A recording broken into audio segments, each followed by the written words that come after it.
Hello friends, આજે આપણે બનાવીશું કાઠિયાવાડી કઢી, જે ખૂબ જ ખાવામાં ટેસ્ટી હોય છે. તો તેના માટે મેં 4 વાટકા છાશ લીધી છે અને 3 થી 4 ચમચી જેટલો મેં ચણાનો લોટ ઘોળી લીધો છે. અંદર આદું છીણી લીધું છે અને એના માટે સામગ્રી જોઈ લઈશું.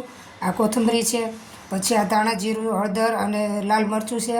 આ વઘાર માટે છે રાઈ, જીરું, આ ચપટી હિંગ છે, પછી આમાં તજ, લવિંગ અને પેલા મેથી છે અને આ લીલું મરચું અને મીઠો લીમડો છે. તો ચાલો આપણે કઢી બનાવીશું. કઢી ઉકળવામાં જ આપણે મીઠું એડ કરી દઈશું. હવે આમાં આપણે 3 ચમચી ખાંડ એડ કરીશું. હળદર, ધાણા જીરું અને લાલ મરચું એ એડ કરી દઈશું અને એને હલાવી લઈશું. ખાંડ તમે તમારા ટેસ્ટ પ્રમાણે એડ કરી શકો છો. ચાલો ફ્રેન્ડ્સ, આપણે કઢી ઉકળીને રેડી થઈ ગઈ છે. ગેસ બંધ કરી દઈશું અને હવે વઘાર અહીંયા કરી લઈશું. આ રાઈ અને જીરું છે, તમાલપત્ર છે, આ તજ, લવિંગ, મેથી છે, આ હિંગ છે,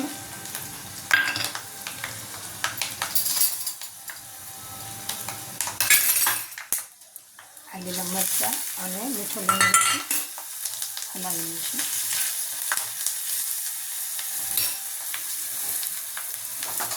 સરસ આપણો વઘાર રેડી થઈ ગયો છે.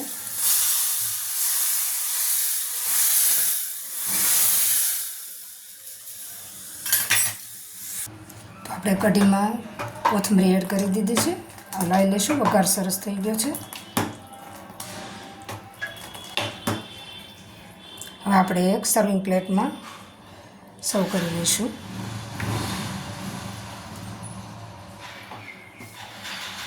પરથી ધાણાથી ગાર્નિશિંગ કરીશું.